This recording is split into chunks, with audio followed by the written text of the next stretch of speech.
चलिए, अब तक जो हमने पढ़ा वो याद कर लेते हैं। सबसे पहले बेसिक टर्म्स में हमने पढ़ा था रैंडम एक्सपेरिमेंट, उसके बाद हमने पढ़ा आउटकम्स, फिर सैंपल स्पेस, फिर इवेंट, और इवेंट के बाद हमने बहुत इंपॉर्टेंट दो टर्म्स पढ़े, वो mutually exclusive events and mutually exclusive and exhaustive events. अब आगे बढ़ते हैं। आज जो हम पढ़ने वाले हैं एक नया टर्म, वो है कॉम्प्लीमेंट्री इवेंट्स। मान के चलो कि A is any event define over sample space U या एस, जो भी आपको लिखना है, ठीक है। Then all the outcomes not in A में नहीं है ऐसे सभी बाकी के आउटकम्स, मतलब other than A, are known as A dash, और you can say A complement, और यू कैन से ए बार। ए में नहीं है वो सभी आउटकम्स का जो इवेंट है, उसको बोलेंगे ए का कॉम्प्लीमेंट्री इवेंट। मतलब कॉम्प्लीमेंट्री इवेंट ए का मतलब है X such that X belong to sample space but not belong to A में ना हो ऐसे यू में या एस में होने वाले सभी आउटकम का जो सेट है उसको बोलते हैं कॉम्प्लीमेंट्री इवेंट ऑफ ए। इसका ये मतलब हुआ कि ए का कॉम्प्लीमेंट्री इवेंट होगा ए डैश, और ए डैश का कॉम्प्लीमेंट्री इवेंट होगा A, means A and A dash are complementary events of each other, ऐसा बोलेंगे। A and A dash are complementary event of each other. अच्छा, अभी एक पॉइंट में सिंपल सा क्वेश्चन पूछूं कि ए में ना हो तभी ए डैश में होगा, और ए डैश में जो होगा वो कभी ए में नहीं होगा। इसका ये मतलब हुआ कि ए और ए डैश का कॉमन मेंबर कोई मिलेगा? आप बोलोगे सर नहीं मिलेगा, नेवर। ए और ए में नहीं है तभी ए डैश में है, और ए डैश में जो नहीं है वही ए में है, तो कॉमन तो कोई होगा ही नहीं। That means A intersection A dash करेंगे तो नल सेट मिलेगा। Very good. अब मैं दूसरा क्वेश्चन पूछ रहा हूं।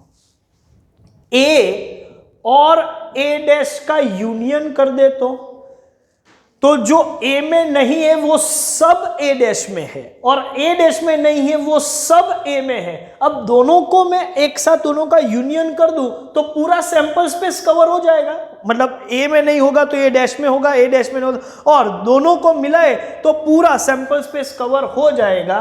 तो मैं इधर बोल सकता हूं कि A intersection A dash is null set, but A union A dash करेंगे तो पूरा सैंपल स्पेस हो जाएगा।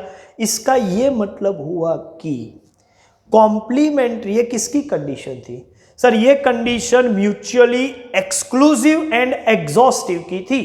तो as a rule, golden rule आप याद रख सकते हो कि complementary events are always mutually exclusive and exhaustive. Complementary events हमेशा म्यूचुअली एक्सक्लूसिव एंड एग्जॉस्टिव होती है। तो मुझे लगता है कि कॉम्प्लीमेंट्री इवेंट्स के लिए जो भी डिस्कशन था वो खत्म हो गया। अब बाकी के जो भी डिस्कशन है वो काफ़ी सिंपल डिस्कशन है, जिसका हम पहले भी थोड़ा बहुत लेवल पे डिस्कस कर चुके हैं, लेकिन फॉर्मली मैं उसको फिर से आपको बताऊंगा। तो चलिए आगे बढ़ते हैं। आगे की दो टर्म है union of events and intersection of events. काफी सिंपल है। पहले सपोज यूनियन की बात करें तो यूनियन प्लस और एटलीस्ट, ये सब कीवर्ड्स है, ये सबका एक ही मतलब होता है और वो है union of events. Suppose A and B are two events define over sample space U, या आप उसको S ऐसा भी बोल सकते हैं, ठीक है। Event A and B are the two events define over sample space U, then all the elements contained in event A or in event B are considered as A union B. Means A union B का मतलब है X such that X belong to A और X belong to B. A में हो तो भी आएगा, B में हो तो भी, वो A यूनियन B में दोनों में हो तो भी, कॉमन हो तो भी आएगा। तो A और B प्लस बोलो, यूनियन बोलो, एटलीस्ट बोलो, एक ही चीज है। इसको हम बोलते हैं यूनियन ऑफ इवेंट। फिर से समझते इंटरसेक्शन क्या है। तो इंटरसेक्शन बोले, मल्टीप्लीकेशन बोले, एंड, ऑल, सिर्फ दो है तो बोथ, ठीक है। ये सब आप इंटरप्रिट करो, इस तरीके का लैंग्वेज इंटरप्रिट होता है तो वो इंटरसेक्शन माना जाएगा। सपोज यहां पर भी मान के चलते हैं कि suppose there are two events A and B define over sample space U, then all the elements contain in A as well as in B, A में भी हो एंड B दोनों में है, ऐसे सेट को हम बोलते हैं A intersection B। That means A intersection B को मैं इस तरीके से लिखूंगा, X such that X belonging to A and X belonging to B। देखो यहां पर मैंने और लिखा था, और में एंड आ जाएगा, लेकिन एंड में और नहीं आएगा। एंड मतलब दोनों में होना चाहिए, A एंड B, A में भी होना चाहिए और B में भी होना चाहिए, बोथ। तीन हो तो तीनों, सपोज 3 इवेंट है तो मैं यहां तीसरी इवेंट C बना दूं तो तीनों का जो कॉमन होगा वो ऑल। तो जब लैंग्वेज में और निकल के आता है तो वो यूनियन ऑफ इवेंट है, और जब लैंग्वेज में ऑल या एंड निकल के आता है तो वो इंटरसेक्शन ऑफ इवेंट है। तो ये वेन डायग्राम से क्लियरली समझ में आ जाएगा कि इसको हम यूनियन ऑफ इवेंट बोलेंगे और इसको हम इंटरसेक्शन ऑफ इवेंट बोलेंगे, ठीक है। चलिए आगे देखते हैं कुछ और टर्म्स। चलो नई टर्म जो अभी हम पढ़ रहे हैं वो है डिफरेंस ऑफ इवेंट्स।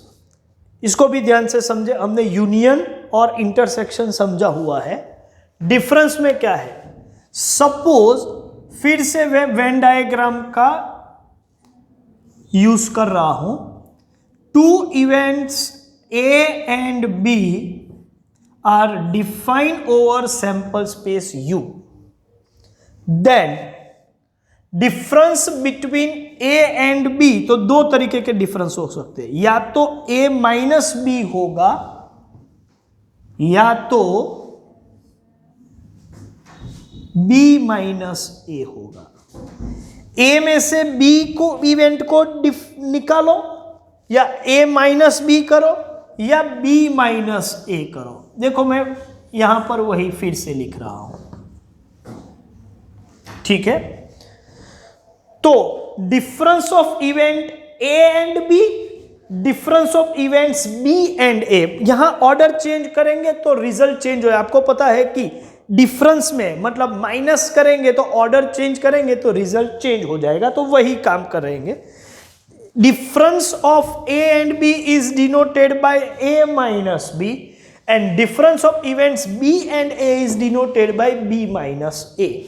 अब जब मैं A माइनस B की बात कर रहा हूं तो इसका यह मतलब हुआ कि A में से मुझे B को रिमूव करना है, A में से B को रिमूव करना है। A में B कहां पर है, A के अंदर ये रहा पोर्शन B का, इतना पोर्शन जो है वो B का है।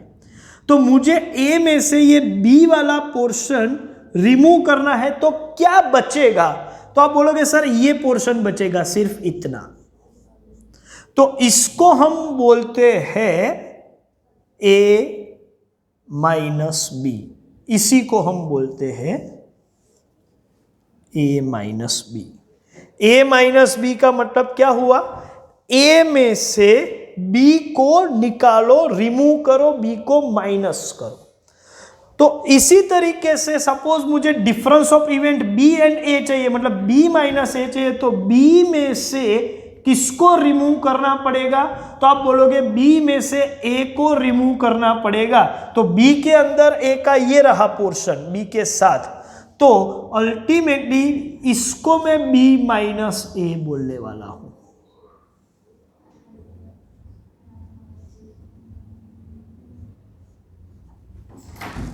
a minus b minus a, तो किसको a माइनस बी बोलते हैं, किसको b माइनस a बोलते हैं, वो तो समझ में आएगा। लेकिन टेक्निकली मैथमेटिकली देखा जाए तो ये क्या है, इसका ये मतलब है कि a में से b को रिमूव करो, लेकिन a में b का पोर्शन मतलब कितना, जो a और b का कॉमन पोर्शन था वही अल्टीमेटली a के अंदर b का पोर्शन कौन सा है, जो a और b का कॉमन है। मतलब a माइनस बी बोलूं या a minus a intersection b बोलूं, ये दोनों एक ही चीज है, क्योंकि पूरे a में से मैंने ये जो पोर्शन रिमूव किया है वो ये पोर्शन अल्टीमेटली कौन सा है, वो a इंटरसेक्शन b ही है।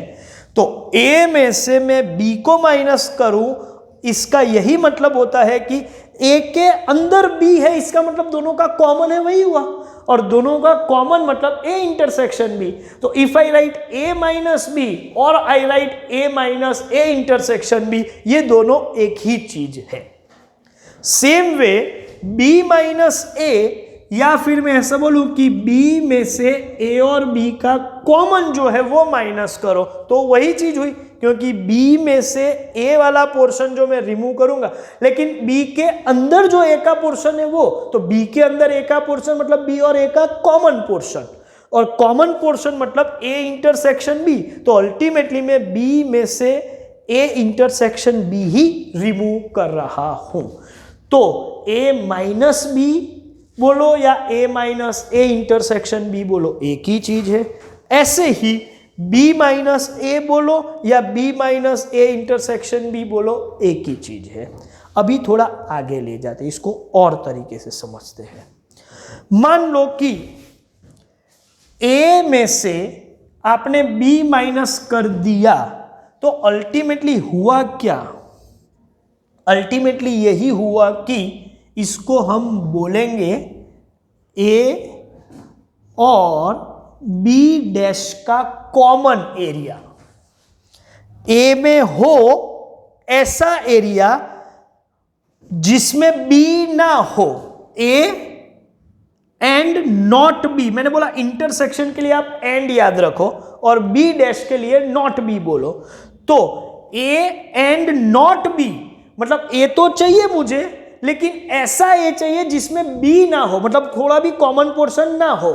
तो a और b डैश का जो कॉमन एरिया है, ये रहा b, मान के चलो b, ये रिमूव कर देते हैं, ये b है। b डैश का मतलब होता है b को छोड़ के u में जितने भी है वो सब, b को छोड़ के बाकी के सब। तो b को छोड़ के बाकी के सब को मैं b डैश बोलूंगा, और वो b डैश में a के साथ कॉमन एरिया जो है वो यही बनेगा, मतलब a इंटरसेक्शन b डैश जो है वो यही शेडेड एरिया है। तो आप a माइनस बी बोलो, a minus a intersection b कहो, या a इंटरसेक्शन b डैश मतलब a में हो लेकिन b में ना हो ऐसा a के साथ जो कॉमन एरिया है वो, तो अल्टीमेटली वो एक ही चीज है, मतलब ये तीनों एक ही चीज है। यहां पर देखा जाए तो b माइनस a, तो b का ऐसा एरिया जो a के साथ कॉमन ना हो, इसका मतलब a को छोड़ के जितना भी एरिया है उसमें b के साथ कौन सा कॉमन है, तो इधर मैं लिखूंगा a डैश इंटरसेक्शन b, ये रहा a डैश मतलब a को छोड़ के पूरा सैंपल स्पेस, ये पोर्शन जहां पर मैंने हाथ रखा है वो नहीं, a को छोड़ के बाकी का सभी एरिया में b के साथ कॉमन कितना बनेगा, ये बनेगा। तो a डैश इंटरसेक्शन b मतलब a में ना हो ऐसा b में हो ऐसा कितना एरिया है नॉट ए एंड बी का कॉमन एरिया, तो ये यही पोर्शन बनेगा। अल्टीमेटली रूटीन लैंग्वेज में हम जो बातचीत करते हैं उसकी लैंग्वेज में a माइनस बी का मतलब होता है ओनली a और b माइनस a का मतलब होता है ओनली b। ओनली a का मतलब सिर्फ a, किसी के साथ शेयरिंग भी नहीं, सिर्फ a, एक्सक्लूसिवली a, मतलब ये पोर्शन भी नहीं जो b के साथ कॉमन है, दैट मीन्स ओनली a मतलब पूरा ये एरिया, ओनली a मतलब एक्सक्लूसिव a है वही, b मतलब ये पूरा एरिया, ओनली b मतलब जिस कोई कॉमन ना हो ऐसा। तो डिफरेंस ऑफ इवेंट जो है वो आपको ओनली बता रहा है, only difference of event a and b का मतलब ओनली a, जिसको आप a माइनस b बोलो, a minus a intersection b बोलो, या फिर a इंटरसेक्शन b डैश बोलो, ओनली a बोलो, ये सब एक चीज है। Difference of event b minus a का मतलब b माइनस a या b minus a intersection b या a डैश इंटरसेक्शन b या ओनली b, ये सब एक ही है। वेन डायग्राम के हिसाब से ये शेडेड एरिया ओनली a है और ये शेडेड एरिया ओनली b है। तो हमने काफी कुछ बेसिक टर्म्स समझ लिए हैं। अब जितना समझा है उसके बेस पर, जितना समझा है उसके बेस पर कुछ इंटरप्रिटेशन आप समझ सकते हो कि नहीं, वो हम चेक करेंगे नेक्स्ट वीडियो लेक्चर में, ठीक है। तो हम यहाँ पर अपना सेशन खत्म करते हैं। Thank you very much.